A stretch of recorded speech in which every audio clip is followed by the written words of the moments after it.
2070 abonnés. On va bientôt faire le tirage au sort du jeu concours. En attendant, on va faire une petite variation et correcteur de coupe sur un Yamaha Neos. Il n'y a pas longtemps, je vous ai fait une vidéo sur un carburateur du Neos. Là, il revient parce qu'il se trouve qu'il a changé ses ressorts à l'embrayage et il a mis des ressorts bleus. Donc, je vous expliquerai en temps et en heure ce que ça a fait au scooter. Mais en gros, il part et puis au bout d'un moment, plus d'accélération. Et ça vient des ressorts qu'il a montés tout simplement. Donc, qu'est-ce qu'on va changer?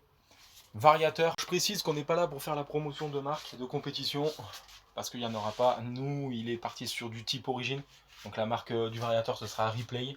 Donc il a pris ça. Hein. Très bon rapport qualité-prix, car il est vendu avec un ressort jaune plus 35% et des galets. Alors les galets, c'est les poids. Donc il y a 3 jeux de galets, donc ça va être très bien. Il a des petits ressorts d'embrayage au niveau du correcteur de couple, donc c'est très bien aussi. On va passer du bleu du coup au vert, pour que la transmission du couple moteur soit transmise plus vite à l'embrayage. Parce que plus vous mettez des ressorts durs, et plus la transmission de la rotation du moteur met longtemps à arriver à l'embrayage. Donc vous accrochez beaucoup plus longtemps, donc votre courroie variateur monte, mais il ne se passe rien au niveau de l'accroche de la roue arrière. Tout simplement, voilà, j'y suis arrivé. Ça, je vais vous expliquer. Donc j'ai préparé les outils. La clé à choc là-bas, vous pouvez la voir. Ici, vous avez un peu tout. On n'attend plus que le Fred. Le Neos, les pièces, le carter. On va démonter le carter, on va avoir accès au variateur et je vais vous expliquer. Le variateur, le correcteur de couple. Donc là, pour le démonter, je vais prendre ma pince, un coup de clé à choc, douille de 17. On va changer le variateur, on va changer les galets. Donc je vais regarder par rapport aux galets d'origine, je vais en mettre des plus légers. Mais de toute façon, pour ne pas vous tromper, vous partez toujours avec les plus légers. Après, vous allez faire un essai avec le carter démonté. Et vous voyez ce que ça donne avec les plus légers, vous ajustez en montant. Au niveau du correcteur de coupe, en fait, qu'est-ce qui se passe? C'est que derrière, on a le ressort bleu. Donc ça, c'est vraiment pour les kits 70. Donc là, vu qu'on est en kit d'origine, on va retourner sur plus 35% avec le ressort jaune. On va regarder aussi dans le correcteur quelle couleur sont les petits ressorts. On va voir, on va tout démonter de toute façon. Le variateur d'origine, alors je vous ai pas montré comment ça se démontait, mais je vais vous remonter au montage, comme ça vous allez pouvoir comprendre. Donc du coup, je vais vous montrer au remontage, pardon. Les galets, donc ça c'est le galet typé origine. Ça va pouvoir me donner un poids. Lui, on va en mettre un de côté. Donc un variateur, ça se présente comme ça.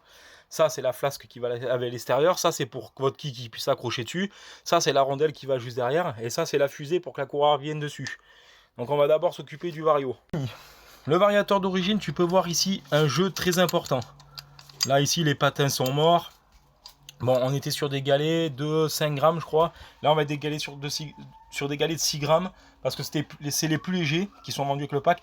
Mais ceci dit, c'est pas grave parce qu'on va changer le ressort bleu. Donc je pense qu'on sera très bien. Vous pouvez pas vous tromper, je vais vous montrer comment il se monte. Là, ton variateur, tout simplement, tu as juste à le mettre comme ceci. Ça, vers l'intérieur. Et ici, tu as des petites canules. Ces canules, elles viennent ici, là, sur cette fusée. Donc ça, tu le mets tout simplement comme ça. Tu viens le pousser en butée. Ici, tu viens mettre ta fusée qui t'ont vendu avec. Tout simplement en face. Ensuite, ça, c'est à l'extérieur avec cette petite rondelle qui va dedans. Tu vois, tu peux pas te tromper, hein. Tu prends celui d'origine, c'est exactement pareil. Et après, devant vient l'accroche de ton carter de kick. Et ici, la rondelle. Donc, c'est pas bien compliqué. Il faudra tout simplement remonter ma courroie sur ma fusée. Ma petite rondelle derrière. Parce qu'en fait, la rondelle, elle vient ici. Tu vois, ta rondelle qui est là, la noire ou la grise, ça n'a pas d'importance, vient dedans. C'est pour éviter que ça, c'est une butée en fait, tout simplement. Donc là, ce qu'on va faire, c'est que pour le moment, on va démonter le correcteur de couple et changer le ressort. Les petits ressorts ici sont en vert. Donc ça, c'est impeccable.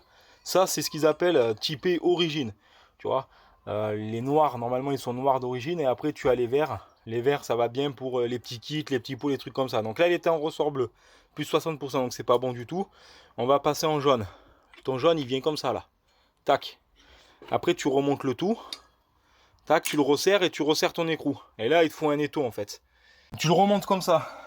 Elle, tu viens te remettre dedans. Lui, tu viens le remettre ici. Ah, attends.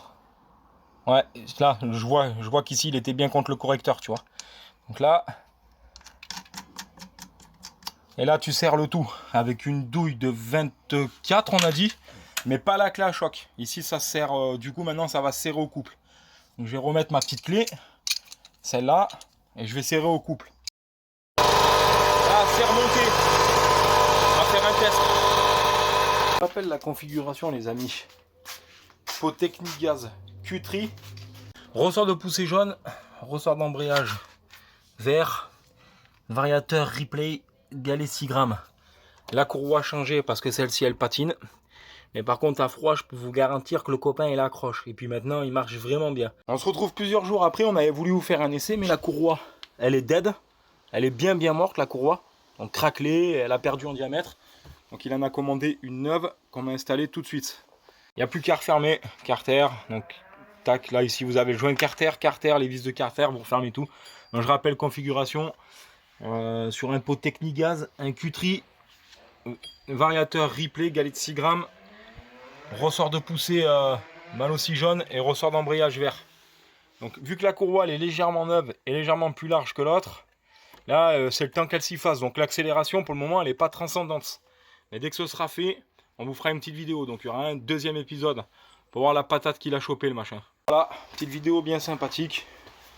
De toute façon on va se retrouver... pour un Simorbid 3 qu'on va débrider là, dans la foulée. Donc bon, premier épisode, et puis je vous dis à plus tard.